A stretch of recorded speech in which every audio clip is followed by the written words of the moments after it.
ശാസ്ത്രീയ ഉപനിഷത്ത് പഠനം ക്ലാസ് 325. നമ്മൾ 62ാമത്തെ ഉപനിഷത്തായിട്ട് പ്രശ്നോപനിഷത്താണ് നോക്കുന്നത്. അതിൽ പ്രശ്നം 3 6 മുതൽ 12 വരെയുള്ള മന്ത്രങ്ങളാണ് ഇന്ന് നോക്കുന്നത്. ഇതിൽ നാഡീവ്യൂഹങ്ങളെപ്പറ്റി പറയുകയാണ്. നാഡീവ്യൂഹങ്ങൾ എന്ന് പറഞ്ഞാൽ നമ്മുടെ ശരീരത്തിൽ മുഴുവൻ നാഡികളുണ്ട്. അതായത് ഇലക്ട്രിക് വയറുകൾ, നമ്മളെ കമ്പ്യൂട്ടറിൻ്റെ അകത്തെല്ലാം വയറുകളല്ലോ ഇല്ലേ, അതിലൂട്ടിയാണല്ലോ സിഗ്നൽ പോകുന്നത്. ആ സിഗ്നലാണല്ലോ എല്ലാത്തിനെയും കൺട്രോൾ ചെയ്യുന്നത്. അതേപോലെ നമ്മുടെ ശരീരം മുഴുവൻ നാഡികൾ വ്യാപിച്ച് കിടക്കുകയാണ്. അതിൻ്റെ എണ്ണത്തെ പറ്റിയല്ലാണ് പറയുന്നത്. അതെന്ന് പറഞ്ഞാൽ വളരെ സൂക്ഷ്മമാണ്. അതവർ കണ്ടെത്തിയിട്ടാണ് പറഞ്ഞിരിക്കുന്നതെന്ന് വെച്ചാൽ അവർക്ക് നമ്മളെക്കാട്ടിയും അല്ലെങ്കിൽ മോഡേൺ മെഡിസിൻ എല്ലാം കൈകാര്യം ചെയ്യുന്ന അവരെ അത്രയും ജ്ഞാനമുള്ളവരാണ്, അതിനെക്കാട്ടിയും ജ്ഞാനമുള്ളവരാണ് ഇത് എഴുതിയിരിക്കുന്നത്. അതിൻ്റെ എണ്ണയെല്ലാം പറയുക എന്ന് പറഞ്ഞാൽ ശരീരത്തിലെ നാഡികളുടെ എണ്ണമല്ലാണ് പറയുന്നത്. അപ്പോൾ അവരുടെ ജ്ഞാനത്തെപ്പറ്റി ഒന്ന് ചിന്തിച്ചു നോക്കൂ. കാരണം അവർ പ്രളയം അതിജീവിച്ച് വന്നവരെ എഴുതിയതാണ് ഈ വേദങ്ങൾ. കൃതയുഗം, ത്രേതായുഗം, ദ്വാപരയുഗം, കലിയുഗം. കലിയുഗത്തിൻ്റെ അവസാനം പ്രളയം കഴിഞ്ഞിട്ട് അപ്പോഴേക്ക് എല്ലാ ജ്ഞാനവും തികഞ്ഞവർ, രക്ഷപ്പെട്ടവരെ എഴുതിയതാണ് ഈ വേദങ്ങൾ. നമ്മൾ ആ സ്റ്റേജിലേക്ക് എത്തുന്നേ ഉള്ളൂ. ഈ സൈക്കിളിൽ അവർ ഇതിന് മുമ്പിലുള്ള സൈക്കിളിൽ കടന്നുപോയവരാണ്. അപ്പം എന്താ പറയുന്നത് നോക്കാം. ഈ ശരീരത്തിൽ ജീവാത്മാവിൻ്റെ ഇരിക്കുന്ന ഹൃദയത്തിൽ, അതുകൊണ്ടാണ് ഹൃദയമാണ് ജീവാത്മാവിൻ്റെ അല്ലെങ്കിൽ പരമാത്മാവിൻ്റെ ഇരിപ്പിടം എന്ന് പറയാൻ കാരണം അവിടെ നിന്നാണ് നാഡികൾ മുഴുവൻ പ്രവഹിക്കുന്നത്, ശരീരം മുഴുവൻ. അപ്പം അവിടെയാണ് അതിൻ്റെ സെൻറ്റർ. ഹൃദയത്തിൽ നിന്നാണ് ഈ നാഡികളെല്ലാം ആരോപിക്കുന്നത്. അതുകൊണ്ട് അവിടെ നിന്നാണ് കൺട്രോളിങ് സെൻറ്റർ. ആ കൺട്രോളിങ് സെൻറ്ററിലാണ് കൺട്രോൾ ചെയ്യുന്ന പ്രോഗ്രാം ഉള്ളത്, പ്ലാൻ ഉള്ളത്. അതിനാണ് ജീവാത്മാവ് എന്ന് പറയുന്നത്. അവിടെയാണ് ആ പരമാത്മാവ്, ആ പരമേശ്വരൻ ഇരിക്കുന്നത്, ആക്ട് ചെയ്യുന്നത്. അവൻ ജീവാത്മാവിരിക്കുന്ന ഹൃദയത്തിൽ 100 പ്രധാന നാഡികളുണ്ട്. അതിൽ നിന്ന് 100 നാഡികൾ, പ്രധാന നാഡികൾ ഇങ്ങനെ ഒഴുകുന്നുണ്ട്. എത്ര എണ്ണം? 100 എണ്ണം. ഹൃദയത്തിൽ നിന്ന് 100 എണ്ണം ഇറങ്ങിയാണ്. ആ ഓരോന്നിനും പിന്നെ 100 ശാഖാനാഡികളുണ്ട്. അത് പിന്നെയും 100ആയിട്ട് വിഭജിക്കുന്നുണ്ട്. 100ആയിട്ട് മാറും. അങ്ങനെ 100 എണ്ണം 100ആയിട്ട് മാറും. അങ്ങനെയുള്ള ഓരോ ആ ശാഖാനാഡിക്കും 72,000 പ്രതി ശാഖാനാഡികളുണ്ട്. അത് പിന്നെ ഓരോന്നും 72,000 മാറുന്നുണ്ട്. എന്നിട്ടാണ് ശരീരം മുഴുവൻ വ്യാപിച്ച് കിടക്കുന്നത്. അപ്പം അതിൻ്റെ സൈസിനെ പറ്റി ഒന്ന് ചിന്തിച്ചു നോക്കൂ. അത്രയും സൂക്ഷ്മമായ നാഡികളാണ് ഈ ശരീരം മുഴുവൻ വ്യാപിച്ചു കിടക്കുന്നത്. അങ്ങനെ ഈ ശരീരത്തിലാകെ 72 കോടി നാഡികൾ ഉണ്ട്. അപ്പോൾ ശരീരം മുഴുവൻ 72 കോടി നാഡികൾ ശരീരം മുഴുവൻ ഹൃദയത്തിൽ നിന്ന് പുറപ്പെട്ട് വ്യാപിച്ചു കിടക്കുന്നുണ്ട്. അതിലൂടെയാണ് വ്യാനവായു സഞ്ചരിക്കുന്നത്. വ്യാനൻ എന്ന വായു 5 എണ്ണം പ്രധാനമായിട്ടുണ്ട്. അതിലാണ് ഒന്നാണ് വ്യാനൻ. അത് ഈ നാഡികളിലൂടെ എല്ലാം സഞ്ചരിക്കുന്നുണ്ട്. അപ്പം നാഡികളിലൂടെ സഞ്ചരിക്കുന്ന വ്യാനൻ എന്ന് പറയുമ്പോൾ, വായു എന്ന് പറയുമ്പോൾ അത് സിഗ്നൽസ് ആണ്. ശ്വാസത്തിലൂടെ വരുന്നത് വായുവാണെങ്കിൽ നാഡികളിലൂടെ പോകുന്നത് സിഗ്നൽസ് ആണ്. Electro chemical signals, bio chemical signal എന്നെല്ലാം വേണമെങ്കിൽ പറയാം. ഇനി 7 പറയുന്നു, ഈ 72 നാഡികളിലൂടെ 72 കോടി നാഡികളിലൂടെ ശരീരം ഇതെല്ലാം വ്യാപിച്ചു കിടക്കുന്നതിന് പുറമെ വേറൊരു നാഡി ശരീരത്തിലുണ്ട്, പ്രധാനപ്പെട്ടത്. അപ്പം നമ്മളെ ശരീരം മുഴുവൻ 72 കോടി നാഡികളായിട്ട് വ്യാപിച്ച് കിടക്കുമ്പോൾ അതിന് കൂടാതെ ഒരു പ്രധാനപ്പെട്ട ഒരു നാഡിയുണ്ട്. അതിനാണ് സുഷുമ്ന നാഡി എന്ന് പറയുന്നത്. നമ്മളെ നട്ടെല്ലിലോട്ട് പോകുന്ന ആ നാഡി സുഷുമ്ന, അത് ഹൃദയത്തിൽ നിന്നും പുറപ്പെട്ട് മുകളിൽ മസ്തകം വരെ പോകുന്നുണ്ട്.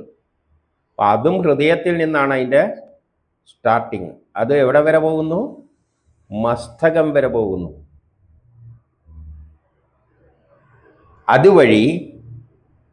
അതുവഴിയാണ് ഉദാനവായു ശരീരത്തിൻ്റെ മുകളിലേക്ക് സഞ്ചരിക്കുന്നത്. അതിലൂടെയാണ് ഉദാനൻ വായു എന്ന് പറയുന്നത്. ആ നാഡിയിലൂടെ സഞ്ചരിച്ചിട്ടാണ് വെളിയിലേക്ക് പുറത്തേക്ക് പോവുക മരണസമയം. അതിന് മൂർധാവ് വരെ സഞ്ചരിക്കാനുള്ള കഴിവുണ്ട് ഈ ഉദാനവായുവിന്. അത് ഇതിലൂടെയാണ് സഞ്ചരിക്കുന്നത്. വ്യാനൻ ശരീരം മുഴുവൻ വ്യാപിച്ചു കിടക്കുകയാണ്. ഇപ്പം പുണ്യശീലനായ വ്യക്തി, അതായത് നല്ല ജീവിതം, സത്യങ്ങളെല്ലാം മനസ്സിലാക്കിയിട്ട് ആത്മാവിനെയെല്ലാം മനസ്സിലാക്കി ജീവിക്കുന്ന നല്ല സൽക്കർമ്മഫലം അനുഭവിക്കേണ്ട സമയം എത്തുമ്പോൾ, അതായത് നല്ല ജീവിതം നയിച്ചവർ സൽക്കർമ്മം അനുഭവിക്കേണ്ട സമയം എന്ന് പറഞ്ഞാൽ അങ്ങ് ബ്രഹ്മത്തിൽ പോയി ലയിക്കേണ്ട സമയം എത്തുമ്പോൾ അവൻ്റെ ഉദാനവായു മറ്റ് ഇന്ദ്രിയങ്ങളോടെല്ലാം കൂട്ടിച്ചേർത്തുകൊണ്ട് നമ്മുടെ ശരീരമാകുന്ന ഈ ലോകത്തിൽ നിന്നും പുറപ്പെട്ട് പുണ്യ സ്വർഗ ലോകാദി ഉന്നത ലോകങ്ങളിലേക്ക് കൂട്ടിക്കൊണ്ടുപോകുന്നു. മരണസമയം ഈ ഉദാനവായു ഇതിലേ സഞ്ചരിച്ച് മുകളിലൂട്ടി അങ്ങ് പോകുമ്പോൾ അതിൻ്റെ കൂട്ടത്തിൽ നമ്മളെ നാഡികൾ മറ്റുള്ള ഇന്ദ്രിയങ്ങളെ എല്ലാം കൂട്ടിയിട്ടാണ് പോകുന്നത്. അതുകൊണ്ടാണ് മരിച്ചു കഴിഞ്ഞാൽ പിന്നെ ഇന്ദ്രിയങ്ങളൊന്നും വർക്ക് ചെയ്യില്ല. കാഴ്ച നിയന്ത്രിക്കുന്ന വായു സിഗ്നൽ സിസ്റ്റം, കേൾവി നിയന്ത്രിക്കുന്ന സിഗ്നൽ സിസ്റ്റം, ഇതെല്ലാം ഒന്നിച്ച് അതിൻ്റെ കൂടെ അങ്ങ് പോകും. വീട്ടിലെ കറണ്ട് പോകുമ്പോൾ ഫ്രിഡ്ജിലെയും പോവും, എ സിയിലെയും പോവും, ബൾബിലെയും പോവും, എല്ലാത്തിലെയും പോവും ആ സപ്ലൈയോടെ. അതുപോലെ ഉദാനൻ പോകുമ്പോൾ എല്ലാ നാഡികളിലൂടെയുള്ള സിഗ്നൽ സിസ്റ്റം അതിൻ്റെ കൂടെ അങ്ങ് പോകും. പിന്നെ കണ്ണുമില്ല, കേൾവിയുമില്ല. പാപകർമ്മം ചെയ്യുമ്പോൾ, പാപകർമ്മങ്ങൾ ചെയ്യുമ്പോൾ അവർ മരിക്കുമ്പോൾ എന്ത് സംഭവിക്കുന്നു? ശൂകര കൂകരാദി പാപയോനികളിലേക്കും നരകത്തിലേക്കും കൂട്ടിക്കൊണ്ടുപോകുന്നു. അപ്പോൾ ഉദാനമായി അവനെയും കൂട്ടി പോകുന്നത് വേറെ പാപയോനികളിലേക്കെല്ലാമാണ്. അവിടെ പോയിട്ട് പട്ടിയോ പൂച്ചയോ എല്ലായിട്ട് ജനിക്കും. അപ്പം നമ്മൾ ആത്മീയമായി ചിന്തിച്ചുകൊണ്ട് ഉയർന്ന നിലയിൽ ജീവിക്കുന്നവർ മോക്ഷം പ്രാപിച്ചതിന് മുകളിലേക്ക് ഉദാനമായി കൊണ്ടുപോകുമ്പോൾ മറ്റുള്ളവരെയെല്ലാം വേറെ യോനിയിലേക്കാണ് കുട്ടി. അത് പട്ടി പൂച്ച പോലെയുള്ളവർ. എന്നാൽ പാപവും പുണ്യം ഏകദേശം തുല്യമായി ജീവിക്കുന്നവർ, കുറേ പാപമെല്ലാം ചെയ്തിട്ടുണ്ട്, കുറേ പുണ്യമെല്ലാം ചെയ്തവരാണെങ്കിൽ അവരെയും കൂട്ടിയിട്ട് അങ്ങനെ മിശ്രഭാവമുള്ളവർ, പാപം കൂടുതലാണെങ്കിൽ പട്ടിയും പൂച്ചയായിട്ടല്ല, അതായത് ദുഷ്ടന്മാർ അടുത്ത ജന്മത്തിൽ ജനിക്കുന്ന വല്ല കീടങ്ങളായിട്ടോ പട്ടിയോ പൂച്ചയോ എല്ലാം ആയിട്ടായിരിക്കും. ഉദാനവായു കൂട്ടിയിട്ട് അങ്ങോട്ടേക്കാണ് കൊണ്ടുപോവുക. എന്നാൽ പാപവും പുണ്യം ചെയ്തവരാണെങ്കിൽ മനുഷ്യ ശരീരത്തിലേക്ക്, അതായത് യോനികൾ, മനുഷ്യ യോനിയിലേക്കാണ് ഉദാനവായു കൂട്ടിക്കൊണ്ടുപോവുക. അപ്പം നമ്മളെ കർമ്മഫലം അനുസരിച്ച്, കാരണം നല്ല ബുദ്ധിമാന്മാരാണെങ്കിൽ അടുത്ത ജന്മത്തിലും അത്തരം യോനികളിൽ ജനിക്കും മനുഷ്യരായിട്ട്. മണ്ടന്മാരായിട്ടാണെങ്കിൽ വല്ല പട്ടിയോ പൂച്ചയായിട്ട് യോനിയിൽ, കാരണം മനുഷ്യനായിട്ട് ജനിച്ചിട്ട് കാര്യമില്ല. പകുതി ഗുണമോ ഏതോ എല്ലാം ഉള്ളവരാണെങ്കിൽ മനുഷ്യരായിട്ട് തന്നെ ജനിക്കും. ഇത്തരത്തിലാണ് നമ്മൾ പുനർജനിക്കാൻ പോകുന്നത്. ഇനി 8, ഇതിൽ സൂര്യൻ തന്നെ എല്ലാറ്റിൻ്റെയും ബാഹ്യപ്രാണൻ. പ്രധാന പ്രാണൻ എന്ന് പറയുന്നത് സൂര്യനാണെന്ന് നേരത്തെ. സൂര്യൻ്റെ പ്രേരണയാലാണ് നമുക്ക് പ്രാണൻ ലഭിക്കുന്നതും ജീവൻ ഉണ്ടാകുന്നതുമെല്ലാം. അപ്പം പ്രധാന പ്രാണൻ സൂര്യരൂപമാണ്, അതിൻ്റെ ബാഹ്യരൂപം സൂര്യനാണ്. ഈ മുഖ്യപ്രാണൻ സൂര്യരൂപത്തിൽ ഉദിച്ച് ശരീരത്തിൻ്റെ എല്ലാ ഭാഗങ്ങളെയും പുഷ്ടിപ്പെടുത്തുന്നു. അപ്പം ആ സൂര്യനാണ്, അതിൽ നിന്ന് വരുന്ന പ്രേരക ശക്തിയായ പ്രാണനാണ് നമ്മുടെ എല്ലാ ശക്തികളെയും വളർച്ചയെല്ലാം പ്രേരിപ്പിക്കുന്നത്. എന്നിട്ട് എല്ലാ ഇന്ദ്രിയങ്ങളെയും അനുഗ്രഹിക്കുന്നു, അവയുടെ കർമ്മം ചെയ്യാൻ പ്രാപ്തമാക്കിയിട്ട്. കണ്ണിൻ്റെ നാഡീവ്യൂഹങ്ങളെ ആക്ടിവേറ്റ് ചെയ്യും, ചെവിയുടെ നാഡീവ്യൂഹങ്ങൾ, അങ്ങനെ എല്ലാ ഇന്ദ്രിയങ്ങളെയും ആക്ടിവേറ്റ് ചെയ്യുന്നു മുഖ്യപ്രാണൻ. അത് സൂര്യനിൽ നിന്നുള്ള നാഡികളിലൂടെ, ഈ നാഡികളിലൂടെ വരുന്ന സിഗ്നലുകളാണ് നമ്മളെ ശരീരത്തിലെ എല്ലാ ഇന്ദ്രിയങ്ങളെയും കർമ്മേന്ദ്രിയങ്ങളെയും എല്ലാം ആക്ടിവേറ്റ് ചെയ്തിട്ട് കർമ്മത്തിന് തയ്യാറാക്കുന്നത്. അതാണ് മുഖ്യപ്രാണന്റെ ജോലി. അത് കാഴ്ചശക്തി നൽകുന്നു. പൃഥ്വിദേവതയുടെ ഉള്ളിലെ അപാനവായു, പൃഥ്വിദേവതയാണ് ഉള്ളിലെ അപാനവായു. നമ്മളെ അപാനവായു എന്ന് പറയുന്നത് ഭൂമിയായിട്ട് ബന്ധപ്പെട്ടാണ്, ഭൂമി ദേവിയായിട്ട് ബന്ധപ്പെട്ടാണ്. സൂര്യനും ഭൂമിയും ഇവയുടെ കോമ്പിനേഷനാണത്. സൂര്യനും ഭൂമിയും പോസിറ്റീവ് നെഗറ്റീവായിട്ട് എടുക്കുന്ന തരത്തിലുള്ള ഒരു ഫങ്ഷനാണ് പ്രധാന വായുവിനും ഈ അപാനവായുവും തമ്മിലുള്ളത്. ഒന്ന് ഭൂമിയുടെ ആയിട്ട് ബന്ധപ്പെട്ടതാണ്, നെഗറ്റീവ് എന്ന് പറയാം, മറ്റേ പോസിറ്റീവ് എന്ന് പറയാം. സിഗ്നലിനെല്ലാം പോസിറ്റീവ് നെഗറ്റീവ് ആ ഒരു ശൈലിയിലുള്ള വായുവാണ് അപാനവായു. അപാനവായുവിൻ്റെ ധർമ്മം എന്താണെന്ന് വെച്ചാൽ ശരീരത്തിലുള്ള എല്ലാം വെളിയിലേക്ക് കളയുകയാണ്. ഗുദം, ഗുപ്തേന്ദ്രിയം ഇവയെ സഹായിക്കുന്നു അപാനവായു. പിന്നെ സമാനവായു, അതാണ് ശരീരം മുഴുവൻ വ്യാപിച്ചു കിടക്കുന്നത്. വായു ആകാശമാണ്. അത് ശരീരത്തിലെ അവയവങ്ങൾക്കെല്ലാം ഒരു സുരക്ഷിതത്വം, വിശ്രമം അല്ലെങ്കിൽ ഒരു സ്റ്റെബിലിറ്റി എല്ലാം നൽകുകയും സമാനവായുവിന് ശരീരത്തിൽ സഞ്ചരിക്കുവാനുള്ള സൗകര്യം ആകാശം ഒരുക്കുന്നു. ആകാശം എന്ന് പറഞ്ഞാൽ ആകാശത്തിലുള്ള ഗ്രഹങ്ങളെല്ലാമാണ് സമാനവായുവിനെ നമ്മളെ ശരീരത്തിൽ മുഴുവൻ സഞ്ചരിക്കുവാനുള്ള പ്രേരണ നൽകുന്നത്. ശരീരം മുഴുവൻ നാഡികളുണ്ട്. ആ നാഡികളിലൂടെ സഞ്ചരിക്കുന്ന വായുവാണ് സമാനവായു. ആ സമാനവായുവിനെ ചലിപ്പിക്കുന്നത് ആകാശത്തിലെ ഗ്രഹങ്ങളെല്ലാമാണെന്ന് മനസ്സിലാക്കുക. ഇതിൻ്റെ സഹായത്താലാണ് ചെവിക്ക് കേൾക്കാൻ കഴിയുന്നത്. നമ്മുടെ കേൾവിയെല്ലാം സമാനവായുവായിട്ടാണ് ബന്ധപ്പെട്ട് കിടക്കുന്നത്. കേൾവി ആകാശത്തിൽ ചലിക്കുന്ന വായു. ഇനി ഇവിടെ സഞ്ചരിക്കുന്ന വായു ഉണ്ടല്ലോ, ഈ വായുവാണ് നമ്മൾ ശ്വസിച്ചിട്ടുള്ളിലേക്ക് എടുക്കുന്ന തന്നെ വ്യാനൻ്റെ എന്താ ബാഹ്യരൂപം. നമ്മുടെ ഉള്ളിലുള്ള വ്യാനവായു, വ്യാനൻ എന്ന വായുവിൻ്റെ, നമ്മൾ ശ്വസിക്കുന്ന വായുവിൻ്റെ, വ്യാനൻ എന്ന വായുവിൻ്റെ ബാഹ്യരൂപം ആകാശത്തിലുള്ള വായുവാണ്. അത് അകത്തുള്ള അംഗങ്ങൾക്ക് ശക്തിയും ശാന്തിയും പ്രവർത്തന ശക്തിയും നൽകുന്നു. ഈ ശ്വാസം ഉള്ളിലേക്ക് കടന്നിട്ട് തന്നെയാണ് നാഡികളിലൂടെ നമ്മളെ ശരീരത്തിന് ശ്വാസം എടുത്താലല്ലേ പ്രവർത്തിക്കാൻ പറ്റുള്ളൂ. അധികം അധ്വാനിക്കുമ്പോൾ ശ്വാസത്തിൻ്റെ അളവ് കൂടി വരും, ശക്തിയിൽ ശ്വസിക്കും. അപ്പം ശ്വാസമാണ് നമ്മളെ അവയവങ്ങളുടെ കർമ്മേന്ദ്രിയങ്ങളെയെല്ലാം പ്രവർത്തിപ്പിക്കാൻ സഹായിക്കുന്നത്.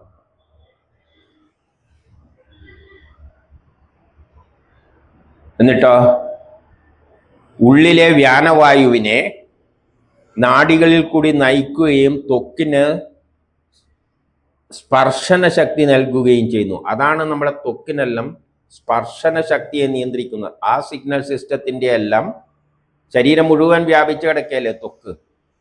അപ്പം അതിൽ ആ വായു ആണ് സിഗ്നൽ സിസ്റ്റം. ത്വക്കിനെ സ്പർശിക്കുമ്പോഴുള്ള സിഗ്നലെല്ലാം നമ്മളെ ശരീരത്തിലേക്ക് എത്തിക്കുന്ന ആ നാഡികളിലൂടെ സഞ്ചരിക്കുന്ന വായുവാണ്. ആ വായു എന്ന് പറഞ്ഞാൽ സിഗ്നൽ സിസ്റ്റമാണ്. ഇനി 9, സൂര്യൻ്റെയും അഗ്നിയുടെയും ബാഹ്യമായ തേജസ് ഉഷ്ണത്വം ആണ്. സൂര്യനും അഗ്നിയുടെയെല്ലാം ഉഷ്ണം രൂപമാണ്. ബാഹ്യരൂപം ഉഷ്ണമാണ്. അഗ്നിയുടെ ബാഹ്യരൂപം എന്താണ്? ചൂടാണ്. സൂര്യൻ്റെയും ചൂടാണ്. അതിൻ്റെ ബാഹ്യരൂപം ഉഷ്ണത്വമാണ്. അതുതന്നെ ഉദാനവായുവിൻ്റെ ബാഹ്യസ്വരൂപം. നമ്മൾ ഉദാനവായു അതുമായിട്ടാണ് ബന്ധം. അതിൻ്റെ ബാഹ്യരൂപമാണ് സൂര്യനിലും അഗ്നിയിലുമുള്ള ഈ തേജസ്. അതാണ് ഉദാനവായുവിൻ്റെ ബാഹ്യരൂപം. അത് ശരീരത്തിൻ്റെ താപം നിലനിർത്തുന്നു. ആ ഒരു നാഡികളാണ് ഉദാനവായു. ആ നാഡികളിലൂടെ സഞ്ചരിക്കുന്ന വായുവാണ് നമ്മളെ ശരീരത്തിൻ്റെ ചൂട് നിലനിർത്തുന്നത്.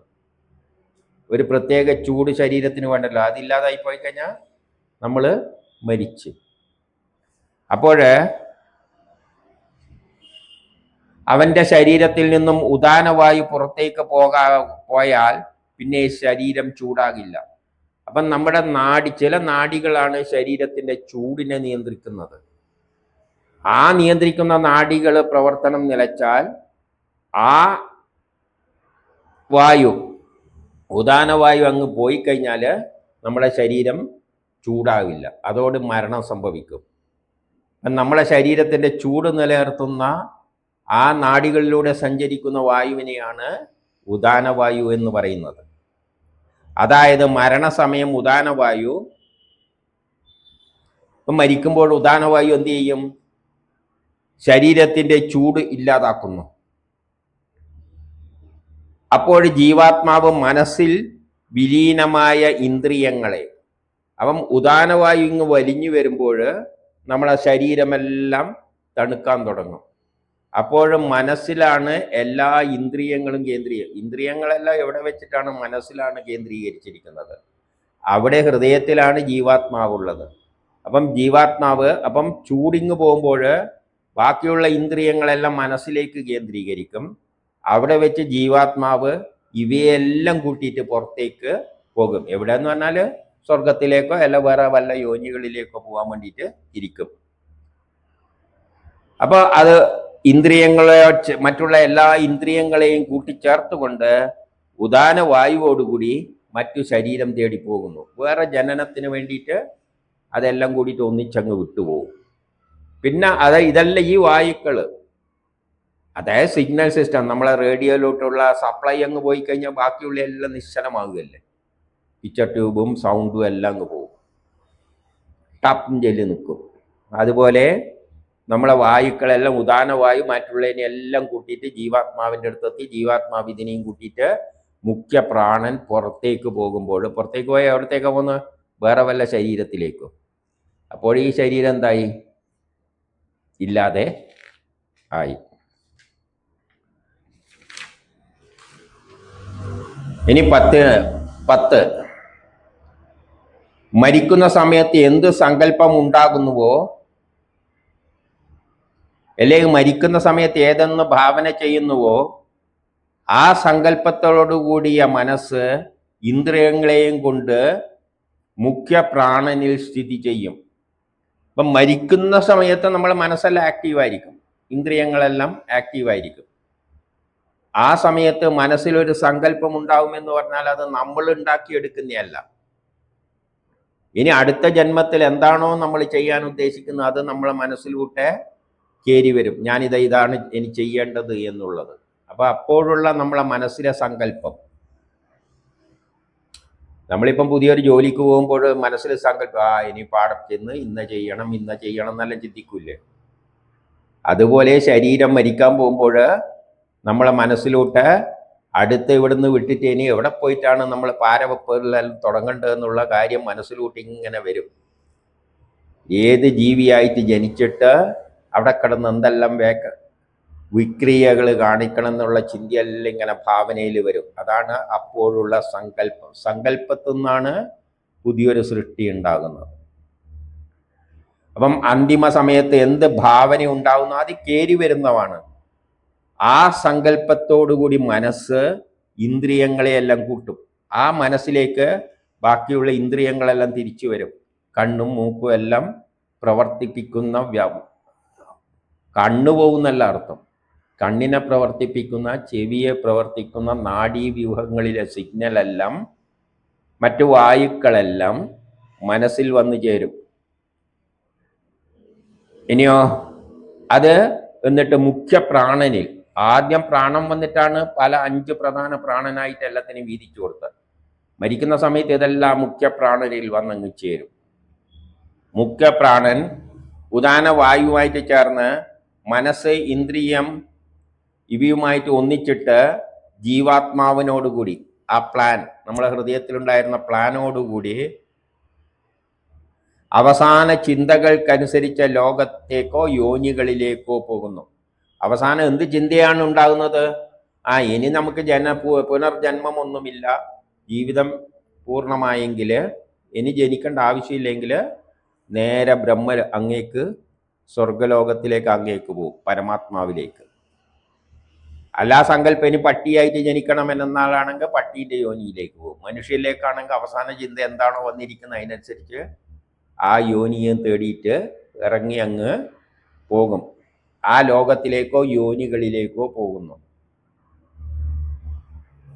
ഏതൊരു വിദ്വാൻ 11 ഈ സത്യം മനസ്സിലാക്കി അതിനെ സുരക്ഷിതമാക്കി, ഈ സത്യങ്ങൾ മനസ്സിലാക്കി നമ്മൾ ജീവിതം എന്ന് പറഞ്ഞാൽ ഇതാണ് ഒരു തരത്തിലുള്ള അത് കാട്ടിക്കൂട്ടുന്ന വേലത്തരങ്ങളാണ്. നമുക്ക് വേറെയൊന്നുമില്ല. നമ്മൾ ജനിക്കുന്നതിനെക്കാട്ടി മുമ്പിൽ തീരുമാനിച്ചിട്ടുണ്ട് നീ പോയി എന്തെല്ലാണ് ഇനി ചെയ്യേണ്ടത് എന്ന്. ഈ സത്യമെല്ലാം മനസ്സിലാക്കി കഴിഞ്ഞാൽ പിന്നെ നമുക്ക് തോന്നും എന്ത് നമ്മൾ വെറുതെ കമ്പ്യൂട്ടർ മാതിരി അത് പറയുന്ന മാതിരി ചെയ്തു കൂട്ടിയാണ്, നമുക്ക് വേറെ റോളൊന്നുമില്ല എന്ന് മനസ്സിലാക്കുന്ന വിദ്വാൻ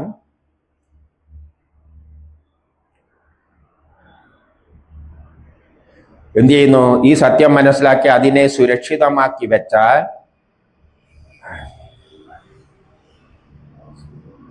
അവർക്കൊന്നും പറ്റില്ല, അയാൾ നശിച്ചു പോകില്ല. ഒരിക്കലും അവരുടെ ആ ഒരു ദിവ്യത്വം നശിച്ചു പോകില്ല. കാരണം അവന്റെ ദിവ്യത്വം നശിച്ചു പോകില്ല എന്ന് മാത്രമല്ല, അവന്റെ പരമ്പരയും നശിച്ചു പോകില്ല. ഈ സത്യം മനസ്സിലാക്കുന്നവന്റെ പരമ്പരയും നശിച്ചു പോകില്ല എന്ന് പറയാണ്. കാരണം നമ്മളെ ഗുണങ്ങൾ ഏതിലാണുള്ളത്? നമ്മളെ ജനിതക ഘടനയിലാണുള്ളത്. നമ്മളെ ജനിതക ഘടന പൂർവികർ കൈമാറി തന്നതാണ്. അവർ ചെയ്ത് തീർത്ത ബാക്കി ആ ജനിതക ഘടന നമുക്ക് തരുന്നു. അതിൽ നിന്ന് ചിലതെടുത്തുകൊണ്ട് നമ്മൾ കർമ്മങ്ങൾ ചെയ്യുന്നു, നമ്മളെ പൂർവികരിൽ നിന്ന് കിട്ടിയത്. ഇപ്പം നമ്മൾ പോകുമ്പോൾ നമുക്ക് നമ്മളെ പരമ്പരയിൽ കിട്ടിയ ഈ ജനിത ഘടനയിൽ ബാക്കി ആർക്ക് കൊടുക്കണം? മറ്റവർക്ക്, മകന് കൊടുക്കണം. പക്ഷേ നമ്മൾ ഉന്നത നിലയിലെത്തിയവരാണെങ്കിൽ നമ്മളെ ജനിത ഘടന അത്ര ഉന്നത നിലയിലുള്ളവരായിരിക്കും. അതായത് സ്വാർത്ഥതയൊന്നും ഇല്ലാതെ നല്ല ജനിത ഘടനയിലുള്ളവരാണെങ്കിൽ നമ്മളെ മക്കളും എന്തായിരിക്കും? അധപ്പതിച്ചു പോകില്ല, അവര് അത് നിലനിർത്തും. കാരണം അവർ ഒരിക്കലും അവരുടെ പാരമ്പര്യം നശിച്ചു പോകില്ല. കാരണം അവൻ്റെ വീര്യം ശക്തി സമ്പന്നമാണ്. അവൻ്റെ വീര്യം എന്ന് പറഞ്ഞാൽ അവൻ്റെ ജനിത ഘടന അത്രയും ഉയർന്നതാണ്. ഒരു ശാസ്ത്രജ്ഞൻ്റെ ജനിത ഘടന എന്ന് പറഞ്ഞാൽ അത്രയും നല്ലതായിരിക്കും.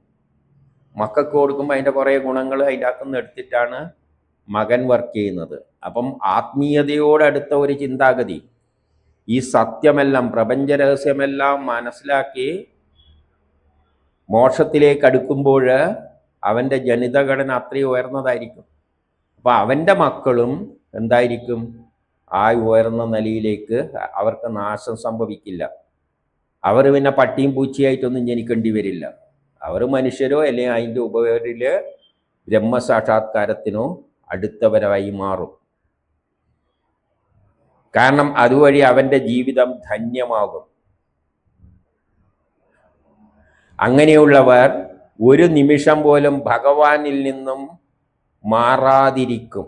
അപ്പൊ ആരുടെ പരമ്പരയാണ് ആ തരത്തിലേക്ക് എത്തുന്നത്? എല്ലാം ഈശ്വരനാണ് നമ്മളെ കൊണ്ട് ഇതെല്ലാം ചെയ്യിപ്പിക്കുന്നത്, ഞാൻ ഒന്നുമല്ല എന്ന ഈ പ്രപഞ്ച രഹസ്യം മനസ്സിലാക്കുന്നവരാണ്, അവരുടെ തലമുറയാണ് രക്ഷപ്പെടാൻ പോകുന്നത്.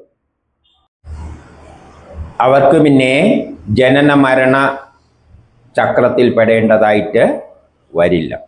ഇനി 12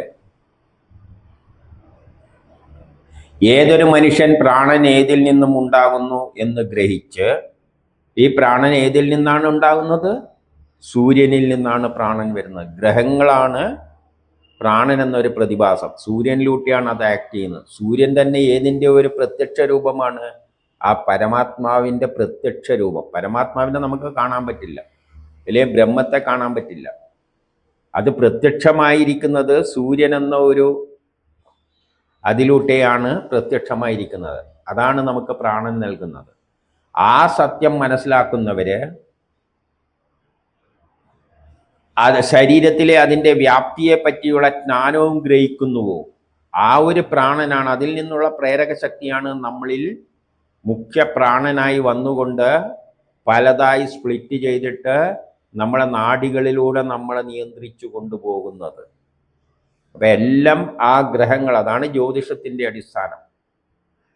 അത് നമ്മളെ നയിച്ചു കൊണ്ടുപോകുന്നു. ഈ ജ്ഞാനം ഗ്രഹിക്കുന്നുവോ, ആ പ്രാണന്റെ ബാഹ്യവും ആന്തരികവുമായ ഭാവങ്ങളെ അറിയുന്നുവോ, അതിന് അകത്തും പുറത്തുമുണ്ട്. മുഖ്യ പ്രാണൻ സൂര്യനാണ്. അത് തന്നെയാണ് നമ്മളെ ഉള്ളിലുള്ള പ്രാണനും. നമ്മളെ ഉള്ളിലുള്ള വായുക്കളാണ് പുറത്തുള്ള വായുക്കൾ. അത് വായു പുറത്തുണ്ട്, അകത്തുള്ള വായു തന്നെയാണ് പുറത്തുള്ള വായു. ആകാശത്തിലെ ഗ്രഹങ്ങളാണ് നമ്മളെ നാഡികളിലൂടെ സഞ്ചരിക്കുന്ന പ്രാണനുകൾ.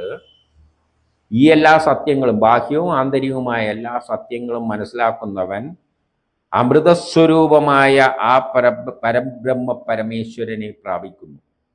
അവൻ ഏതിൽ നിന്നാണോ ഇതെല്ലാം ഉണ്ടായത് എന്ന് മനസ്സിലാക്കുന്ന അവൻ ആ ഏതിൽ നിന്നാണോ ഉണ്ടായത് ആ പരമേശ്വരനിൽ, അല്ലെങ്കിൽ ആ ബ്രഹ്മത്തെ പ്രാപിക്കും. അതുവഴി അവൻ അത് പ്രാപിക്കുന്നതിനെക്കാട്ടി മുമ്പിലുള്ള സമയം അതുമായി സംഗമത്തിൽ ചേർന്നുകൊണ്ട് ശാന്തമായിട്ട് സുഖം അനുഭവിക്കും. അതായത് ആ ബ്രഹ്മസത്യം മനസ്സിലാക്കുന്നവര് ആ പരബ്രഹ്മത്തിൽ തന്നെ മനസ്സർപ്പിച്ചുകൊണ്ട് ആ ആനന്ദ സ്വരൂപത്തിൽ അങ്ങനെ സുഖിച്ചുകൊണ്ടേ ഇരിക്കും.